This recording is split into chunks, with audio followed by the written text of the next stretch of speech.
Look, before we get started, I want you to know David and I go back a long way. We talk often, and we have over the years, and he's been very encouraging about the Banking with Life podcast. However, he's always had one critique. James, it's too long. So I want you to know when he came in and sat down, we recorded some of the longest episodes ever, and it gave me great joy. Thanks for listening. David and I continue from where we left off from part 1. So this is the beginning of part 2. Thank you for listening.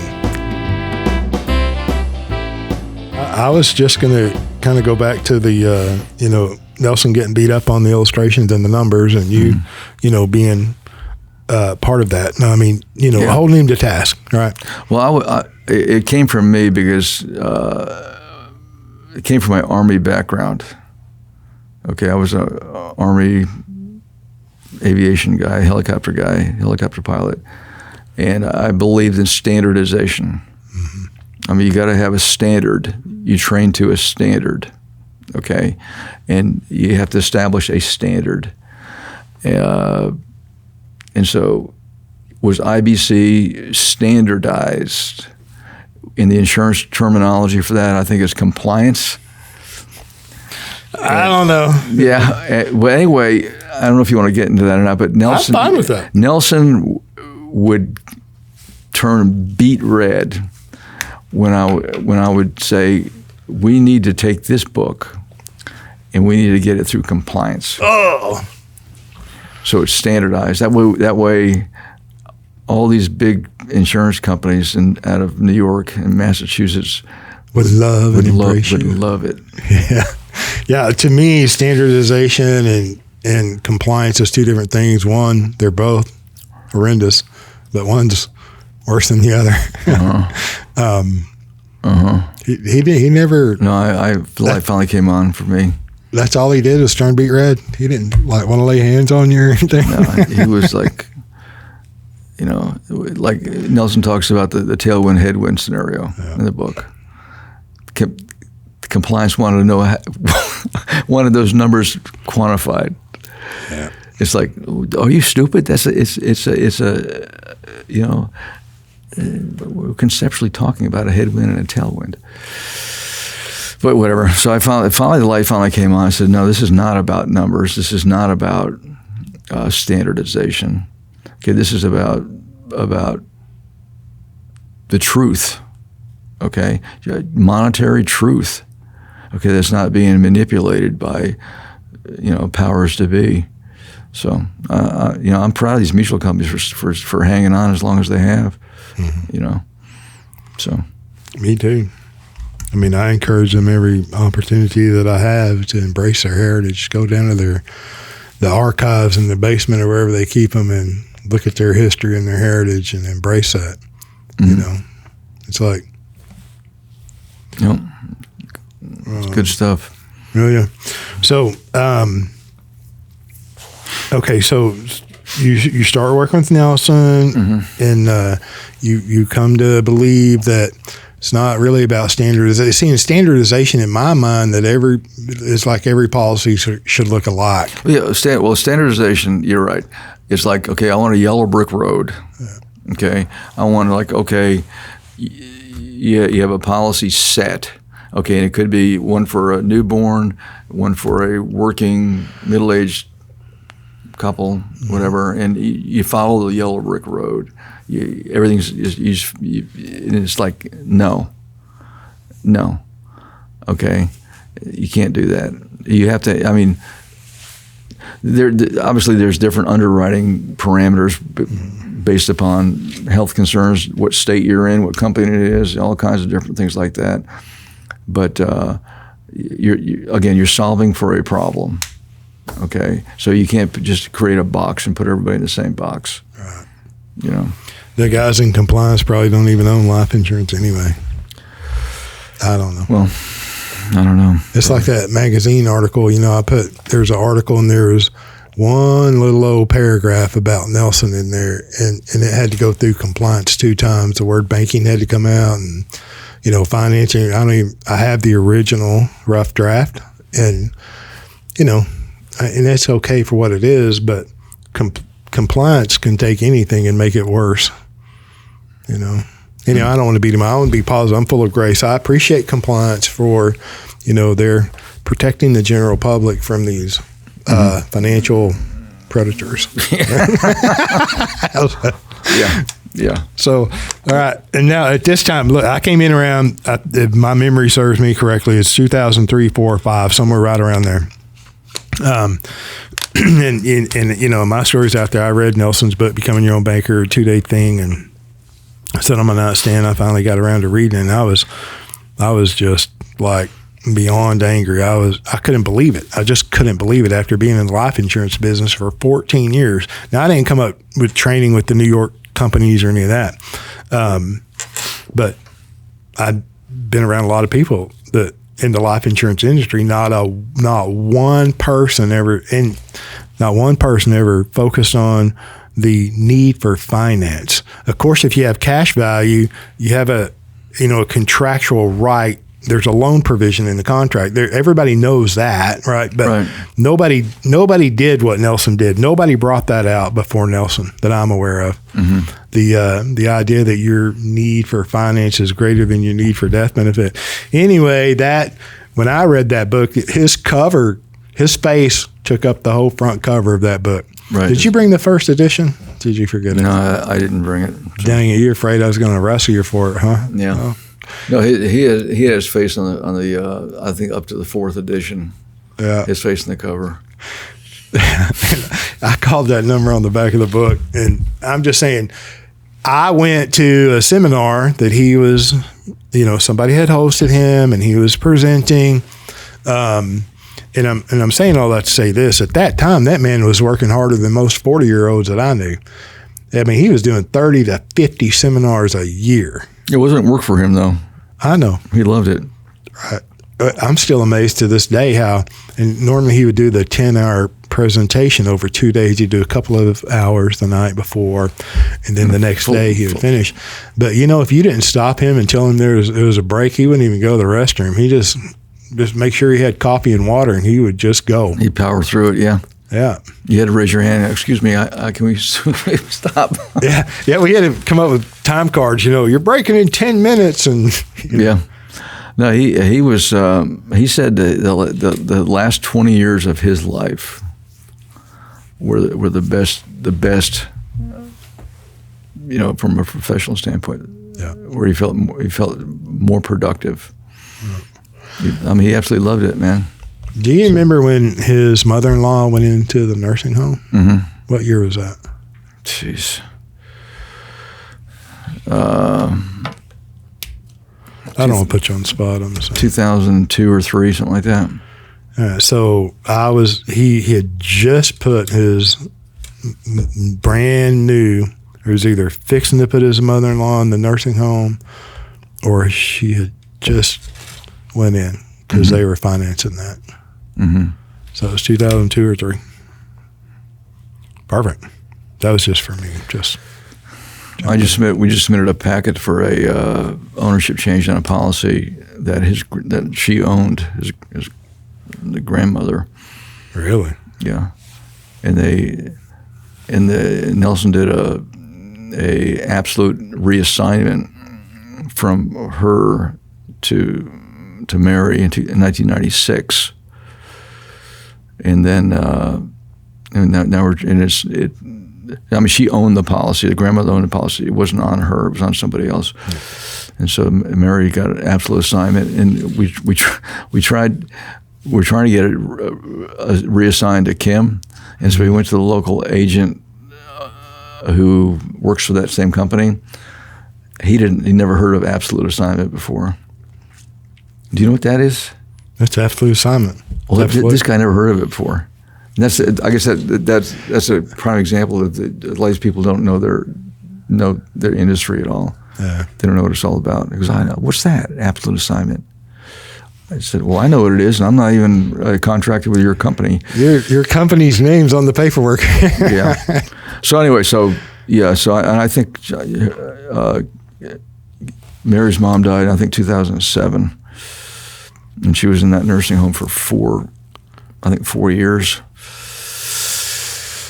So, yeah. That's cool.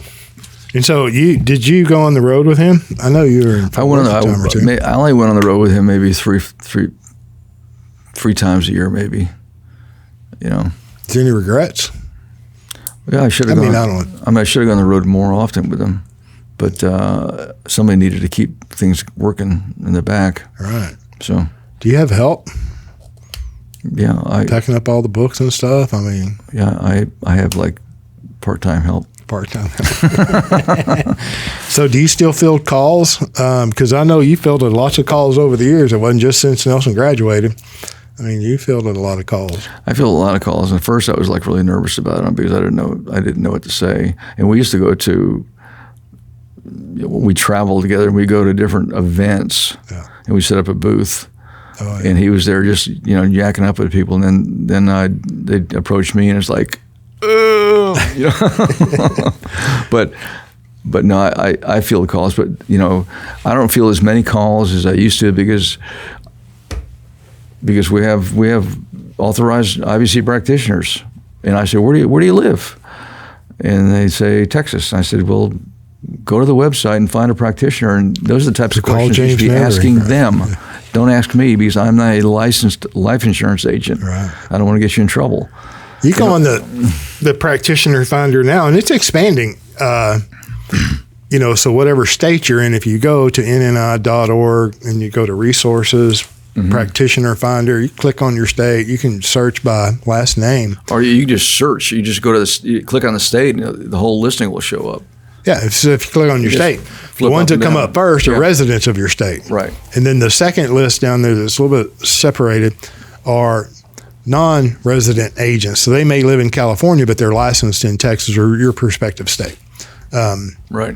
And then I think every time you click the button, they rotate, right? So they're supposed to scramble them so nobody's like listed above anybody else consistently. I can only imagine how many phone calls you've gotten from agents like, hey, so and so's name's on the top of the list every time I look.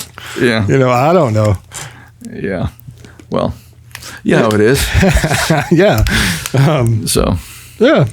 All right. And so, are there some hidden videos out there with Nelson that the public doesn't know about that you've recorded but never released?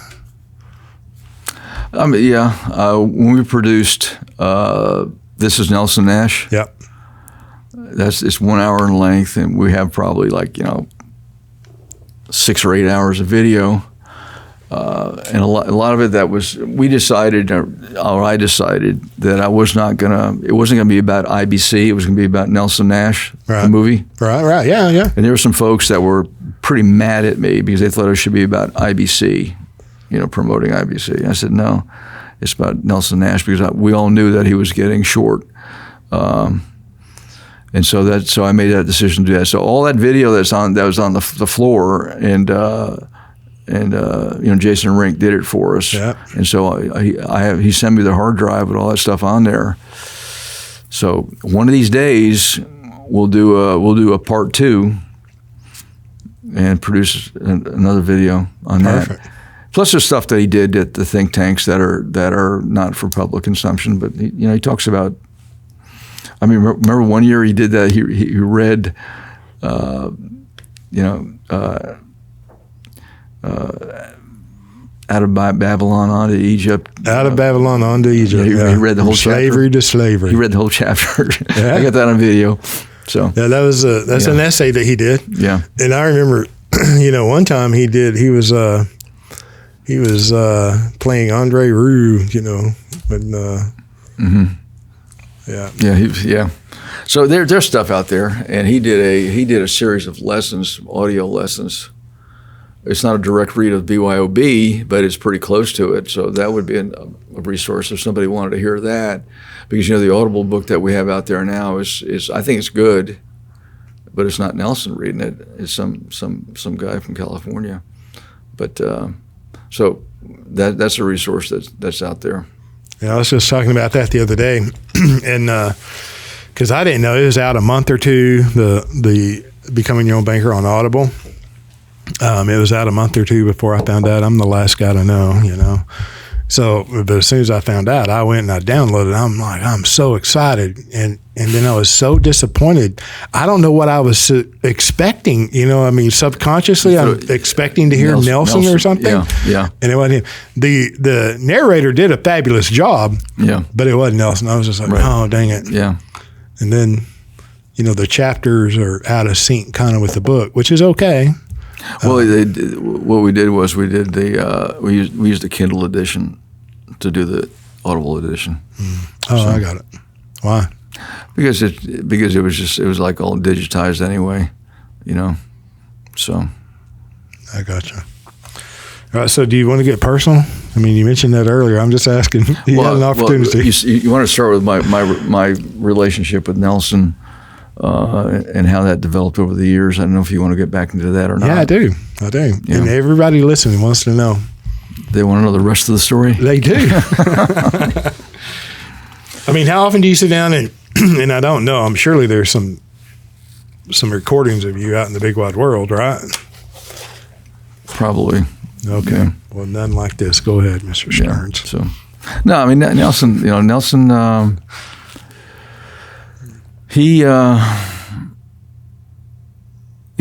was a real, he believed that in freedom. Okay, his mentor was Leonard Reed. Okay, and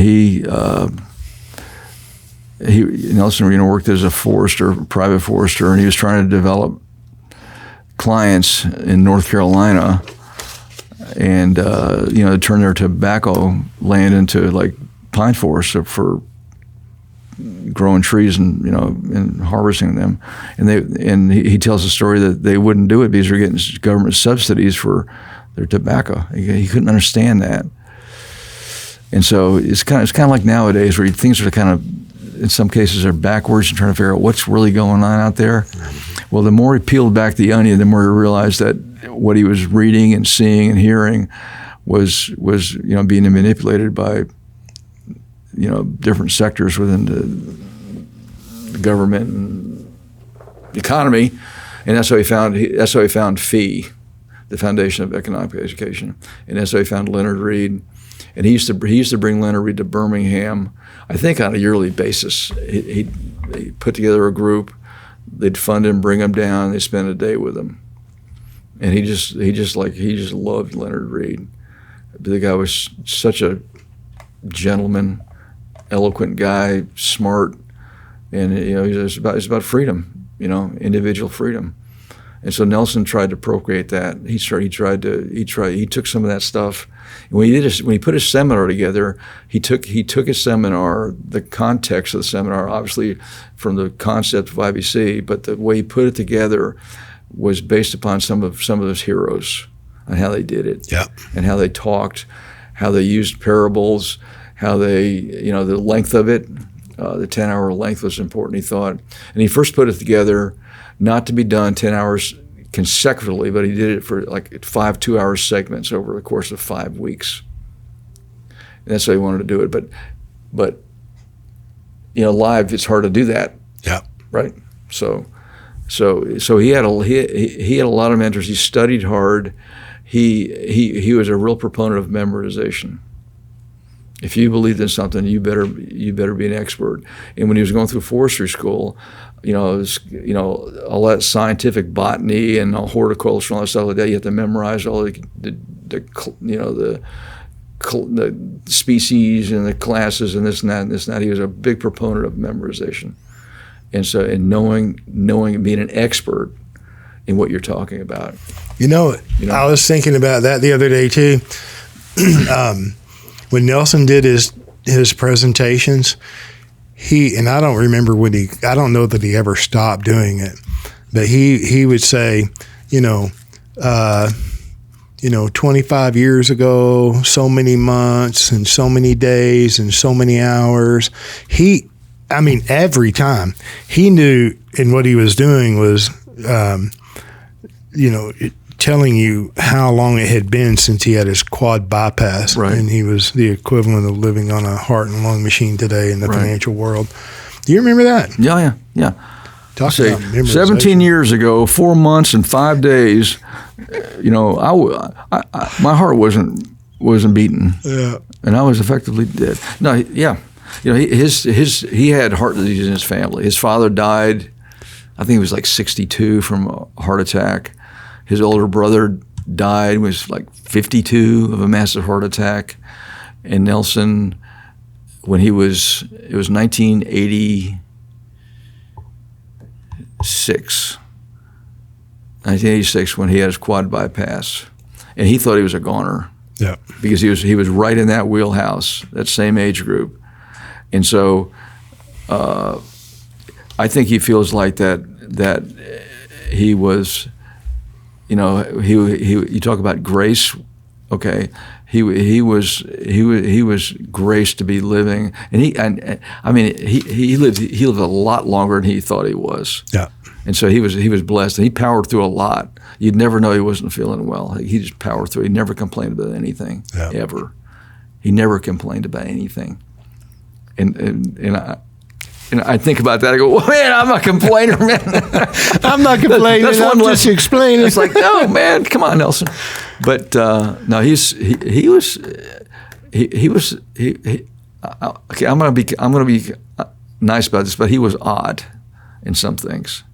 Okay, he really was. Listen, if you're not a little odd, there's probably something wrong. He was a little odd. I mean, he loved Volkswagen buses. Yeah. Did you know that? No. He loved the Vanagon. He just loved those things, man. That cool model that has all the windows? Well, it was later than that. It was a little bit bigger one. He loved stuff like that. He loved. He used to wear his German Volksmark hats. You know, the green little hats. And I know you got him a cowboy version of that. Yeah. Stuff. I got, you know, when we went to Austria, you know, there was other. I mean, Bob Murphy was there and others. Mary, Nelson, a physician out of California. Simpkins. My wife and I. Yeah, Dr. Simpson. Albert Simpkins, yeah. Yeah. I bought my own little Truly. Yeah. No, Nelson, you know, one thing he did, and I don't know if you remember this or not, he decided that all his grandchildren, he was going to take his grandchildren on a trip, okay?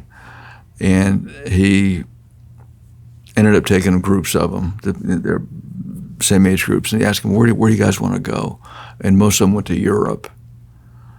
And so he took my daughter and her cousins on one trip, and he took my two sons and their 2 or 3 cousins on one trip. So imagine flying to Europe, to Germany, Nelson, older guy with his wife, and 4 grandchildren. Okay, boom, getting there and putting them in a rental van and driving to Europe for 2 weeks. Yeah. It was all a history lesson. Yeah. History lesson, geography lesson. I mean, that's the kind of guy he was. He loved doing stuff like that. Yeah. I think they went to the, I don't know if it was a Volkswagen or maybe it was a BMW factory, the Bavarian Motor Works factory. I think probably with your son. Oh, I'm sure he wanted to do it. And one of them, I think he took him down to Italy too. And I think they went through Milan and they did all that. They did a drive-by from my son was telling me they went to Venice. And besides, Kim and I just got back from 5 days in Venice. Anyway, I said, "Oh, how much time did you spend in Venice?" He goes, "1 afternoon." They actually parked. He said they parked on the mainland and they walked that causeway into Venice. They walked it. Mm-hmm. I'm going. It's like almost 2 miles long. Yeah. Said, that's what we did. It's like, you got to be kidding me. He was trying to wear him out. So there's been one day in Venice. Okay. But you know, so anyway, he was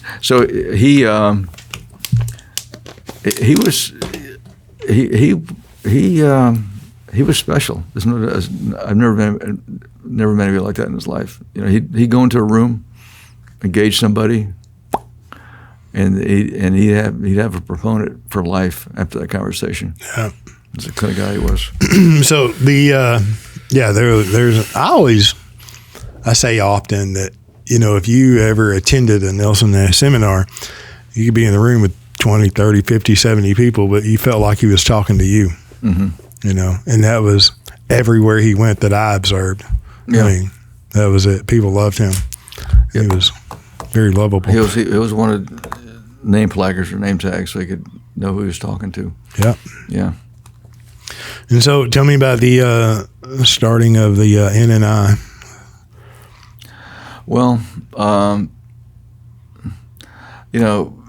like I said, we started working together in 2004 full time. And we talked about a training program for agents for a long time because, becoming your own banker was written for consumers. Was I supposed to answer that? Consumers. With that pause? It's a trick question. And so there was no training program for agents. But Nelson didn't think there needed to be. Okay. Did he expect them to know their product? Yeah, he did. So, but we kept, going back to the compliance standardization thing. There was a couple of insurance companies that would let you say Infinite Banking Concepts in the same room they were in. Yeah. Okay. And so I wanted the industry to embrace IBC because what's not to like about it? From an industry standpoint, from a consumer standpoint, from an agent standpoint, I mean, it's just good. But again, compliance problems. But anyway, so we talked to several companies and say, listen, we'll embrace IBC, but we want you to develop an agent training program that comes from the source. Okay, not something that's a third party thing. Because a couple of agents that we would had relationships with back in the 2009-10 time frame, they had their kind of own internal training programs. And so we kind of like, let's co-opt a couple of those and maybe we can get those approved by the industry. Well, personalities got in the way. Okay, and we realized, okay, Nelson and I said, listen, we cannot do this. We can't do an agent training program working with agents developing the program. I guess that doesn't really make sense. But the agents have too much of a personality, and some of them will think of it a little bit different than others, and one aspect would be more important for them. This, that, and Company A didn't want an agent from Company B involved in the development of the program. So we decided, okay, what we're going to do is we're going to create an academic program, and no agents would be involved in the development because it would not be a sales program. It would be the basic academics of the concept, okay, the infinite banking concept. And Nelson, I told you, his mentor was Leonard Reed. He also was involved with the Mises Institute, Ludwig von Mises. Nelson was an Austrian diehard, okay, not a Keynesian economist, but he believed in the Austrian school and I'm sure your listeners know what I'm talking about. Yes, they do. Yeah. Okay, and so we were good friends and cohorts with Carlos Lara, and to a lesser degree Dr. Robert Murphy. And so we were talking in June of 2012. Okay, so we need to put together this training program. It needs to be, we think it needs to be academically based. We think it needs to be based upon Austrian precepts, okay, but it needs to be at the IBC, you and me level. And so essentially, Robert Murphy was the perfect guy to work with because the guy initially didn't understand IBC. He thought BYOB was like, this is crazy. Right. Okay. And then but Carlos Lara, they both lived in Nashville, and Carlos kind of co-opted him and said, okay, take a look at this again. Take a look at this. Remember you said that. See how it ties into this. And eventually, Bob Murphy says, this makes perfect sense. This is good. This is legitimate. This is a way to use, private capital, okay, a collateral, for finance and this and that. So long story short is, we decided, we got together in June 2012. Okay, the training program is going to be based on becoming your own banker, and the book that Carlos and Bob wrote, How Privatized Banking Really Works. That was going to be the basis of it, and we were going to work with 2 mutual insurance companies with their actuaries to put together the training program. So there's no agents involved. Okay, and so that's what we did. And we came out with this training program. The manual is like 350 pages long. It's like 14 modules, and there's you have a chapter on the economics of life insurance. Well, that sounds interesting.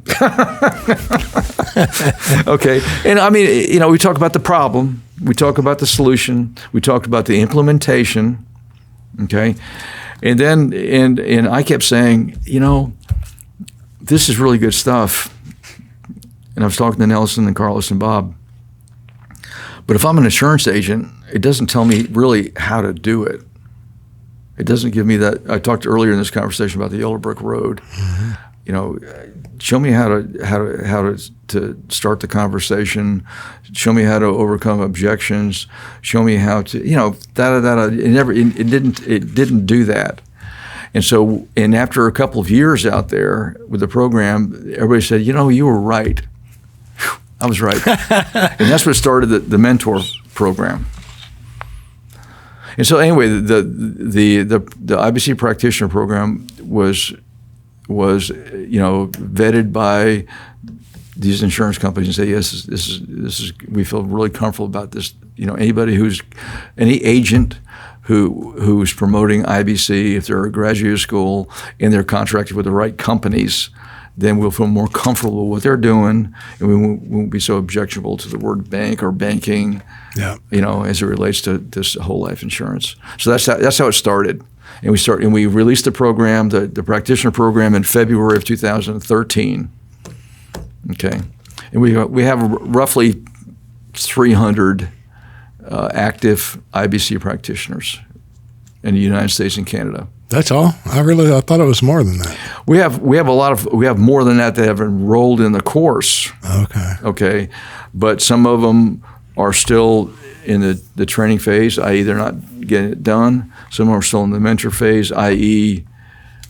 they're not satisfying their mentor that they're qualified to be offered membership and listed, and some of them have decided to move on. Mm-hmm. And I can't tell you why they decided to move on. I don't know if it's something that they want more from us that we're not giving them, or if they decided, well, I think I'd really rather sell an IUL than a whole life product, so I'm just going to go do my own thing. Right. Or I want to rebrand myself and put myself out ahead of this, put myself out ahead of Nelson and the Institute, so I don't want to be affiliated with them anymore. I want to do my own thing. Yeah. So I seen that early on because there are a lot of agents that were, back in the day, you had to be invited to attend a think tank, and I asked Nelson, how do you make that happen? Well, you can come because you've been hosting me and this and that. But I remember that's 2012. There's 6 or 7 or however many, 8 think tanks prior to 2005 to 2013. Okay, 7, 8. Mm-hmm. Okay. But I remember when, and of course, when things change, nobody likes change, especially an old guy like me, right? But I embrace that change. But I do distinctly remember that there were agents that would not have any part of, a formalized kind of curriculum. Right. And I even remember some of the guys saying, well, what does Austrian economics have to do with banking? Right. And I'm like, oh my gosh, that's the very reason you should read some. So there's, which I think that's normal and that's natural. Some people don't like to change or comply or go a different direction or what have you. But really, and I kind of looked at it as kind of a culling or falling away, not in a negative way, that it wasn't going to be right for them. They didn't want to necessarily buy into it and support it, and they're going to go do whatever they're going to do, and God bless them all. But I seem to remember, David, there were 200, 300, and 400 agents in a room at some of those think tanks. No, not that many. No, we had. I think the most we ever had was like 250 to 280, something like that. Okay. And what we did was, I'm rounding heavily. No, about 280. But you could, like you said, Nelson had his own group where somebody sponsored him for a seminar. They were part of his inner circle, quote unquote. Yeah. Okay. But I had a problem with that because not everybody's James Neathery out there. Okay, so you bring Nelson Nash in and do a seminar for you, then you turn around and you sell IULs to your clients. Yeah. And they say, well, Nelson's talking about this thing called permanent whole life. Oh no, yeah, that's right, but this is a better product. Yeah. There was no checks and balances, and I'm not trying to put my finger on anybody's lifestyle or business, but we had no checks and balances. So one of the reasons why we did the program is because we have an agreement, and it's like, listen, if you are an IBC practitioner and a general public says, I want a Nelson Nash policy, call it whatever you want to call it, it's got to be a permanent whole life policy designed within the parameters outlined in the book. Yeah. Okay. And if they didn't, then we terminated them. Yeah. And that was to protect the public. Yeah. Rightly so. I mean, I agree. Yeah. But hadn't the membership grown since then? I mean, generally. Yeah. Oh yeah. Yeah. It's grown. We interview. Like I said, we started the interview process in 2015, 2 years into it, because we were getting people that are doing it for the wrong reasons. They just wanted their name and their face on a website so they can garnish leads and whatnot. But it's like another lead gen. Yeah. No, we're getting some quality candidates. When I say what's a quality candidate, okay, quality candidate is somebody who's a life agent, and if they want to be a practitioner, it's like, okay, well, I'm brand new to this stuff, so I'm coming to you because I want you to teach me how to do it. Right. And I don't know anything about it. Yeah. Well, that's valid, okay? But you need to do some homework first. I.e., you need to read all these books, and how much stuff do you own personally? Okay, because you need to start with yourself also, right? I completely agree. So, but it's good, and we interview every week. I got 2 of them lined up for next week when I get back. That's awesome. How do people normally hear about it? They just say, hey, I ran across stuff online, or a client brought me this, and I'm an insurance agent and I knew nothing about it, or from all sources, or all sources. A lot of, believe it or not, there's a lot of clients of existing practitioners who are I guess very active clients, said, I believe this so much, I want to do a life change, and what I want to do is I want to get my life license. I want to keep working with my mentor or my agent, and I want to become a IBC practitioner. Yeah. Okay. And then when my production levels get to a certain level where I can sustain my lifestyle and my family, then I'll transition completely over to. So a lot of them are doing it that way. I don't want to say that's the best kind, but no, a lot of them are doing that. Okay. And then we have existing practitioners who have other agents who have approached them and say, I really like what you're doing. Yeah. I've watched your podcast or whatever, and I want to do the same thing. Yeah. Okay, and so they're brought into the fold, and they're nurtured and whatever. And obviously, whoever the agent is that sponsors them, quote unquote, will be their mentor. And even though they go through our program, and if they're accepted, and they go through the program and they pay their tuition, they take their final examination remotely with a live proctor, we do not list them to the public until their mentor sponsor says they are competent to doing the right thing. It's not just policy design. It's like how do you overcome objections? Okay, how do you make your client? How do you get them to buy into it? Okay, because if they don't understand the problem, the nexus that they're in, they just want one of those, then you can have some problems with that client, right? I'm going to pay my house off in 5 years. Okay. or I'm going to get out of debt tomorrow. It's like. No, it's like, okay, if I do $100 a month on a premium, when can I pay my car off? Yeah. It's like, well, how much do you want a car? I don't know. Oh, $44,000. It's like, no. But I'm going to pay every month, and no. I mean, you gotta know, and I don't want to go down the social media rabbit hole, but if you're learning about IBC on TikTok, is that what it's called, TikTok? Yeah, I think so. Then where all the financial experts live. You need to go somewhere else. Okay. That's not. It's a good place to hear IBC, but then you need to go pick up Nelson's book and read it twice. Yeah, I agree. So, we talked a little bit about TikTok on the way over and from the airport, and it's egregious, some of what's going on out there. You cannot learn anything, especially anything financial, in my opinion, that's substantial in a 1 minute or 2 minute clip. Now, they may point you elsewhere. I don't know. But, what we get pushed back, speaking of different social media, about how this podcast is too long. Yeah, I've heard that before. and it's like, what? I've said it before. You can speed it up 1.5 times. You can listen to it 2 times the speed. And I know I talk slow. But excuse me. I always say that if the idea that you can control the banking function at the you and me level, the idea that you can control the banking function in your life at the you and me level, if that's appealing, you have to go to the book Nelson Nash wrote, his first book, Becoming Your Own Banker, then his second book, Building a Warehouse of Wealth, and then How Privatized Banking Really Works. Nelson's 6.5-hour presentation is online. Yep, you can still get it in the old plastic format with the DVD, but yeah, it's also digital. You can access it digitally, and so you go to call up James and get a code to get a discount on that. Right, I'll give you 20% off.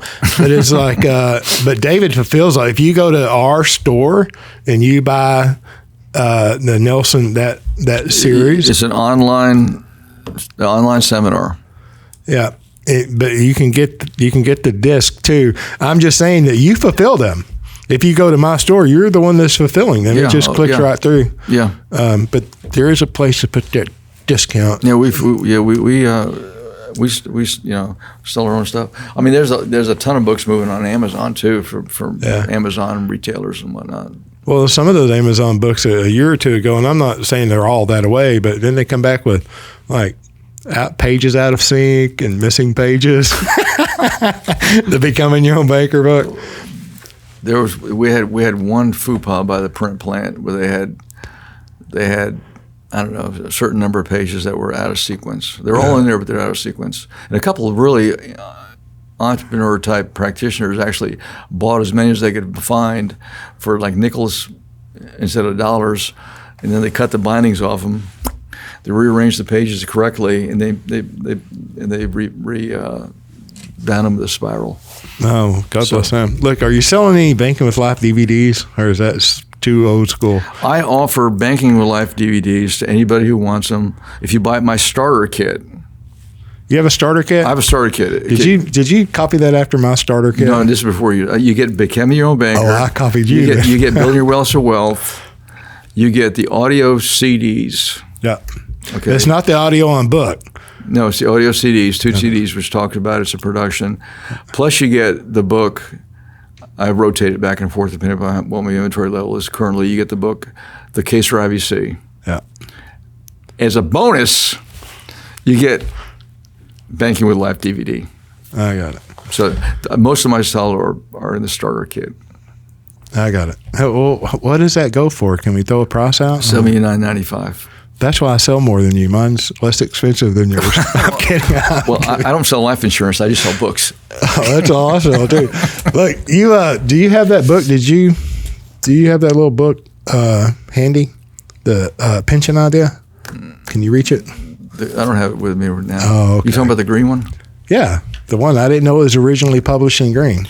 No, Pension ID was published by Fee. It was a little green cover. My first edition was white. My second edition is now green. You have some in your storeroom. Yeah, I just bought them because we had a conversation a couple of months ago. David, hey, I need some pension idea, please. And he's like, I don't have any. I'm like, what? And you said, I might not even reprint them. And then I was like you on Nelson on the illustration number 6. I'm like, of course you've got to reprint them. So thank you for reprinting them. I did it. And see, now I'm just buying my, my share. The pension idea, and they don't like life insurance in the pension idea, though. No, Paul Perot did not understand life insurance because I asked Nelson back then. I'm like, he didn't even like life insurance. He goes, well, James, he just didn't understand life insurance. He didn't understand he didn't know what it was about. Yeah, but he was talking about Paul Perot was foretelling what would happen with the pensions, and it has happened. Mm-hmm. So he was right. Yep. Okay, I know we're going long, but we'll break it up into 2 parts maybe. Is there anything you want to cover? Anything that No, I just want to say that I really enjoy hanging out with a group, especially at the think tanks. Yeah, me too. And I appreciate your invitation to come out here and spend some time with you. Well, thanks for coming, and I appreciate you, and I really appreciate everything that you're doing, for the Nelson Nash Institute. That's like, God bless you. Well, we're just, we're not trying to put a wall around IBC. Right. We want someplace where the public can go and see factual information that's not sensationalized, okay, or bastardized, okay, and it comes from Nelson, So you're not getting on TikTok is what I'm hearing. No TikTok. Okay. We do have a YouTube channel. Boy, some of our videos are pretty boring, though, man. But no, so it's. Is there any links that we should put, in the notes? Well, everything, put the NNI there, infinitebanking.org. Okay, right. Everything is there. Our YouTube channel is hosted off that, or you can just type in Nelson Nash Institute YouTube and get it. Everything's on my website. We have we have the Laura Murphy Report, which is a podcast. Bob Murphy, Carlos Laura, outstanding podcast. Subscribe to that. It's on the website. You can subscribe to it with any of these podcast, apps. That's So just put NNI.org and just go around there and kick around. And Nelson Nash Institute. Okay. Yeah, and it would be infinitebanking.org. Check. Yeah. Yep. Okay. Thank you, sir. I appreciate you. Okay.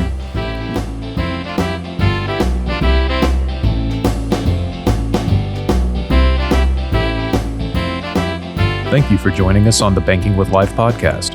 If you're watching on YouTube, make sure to like and subscribe and click on that little notification bell. Otherwise, join us on Apple Podcasts and Stitcher for weekly content.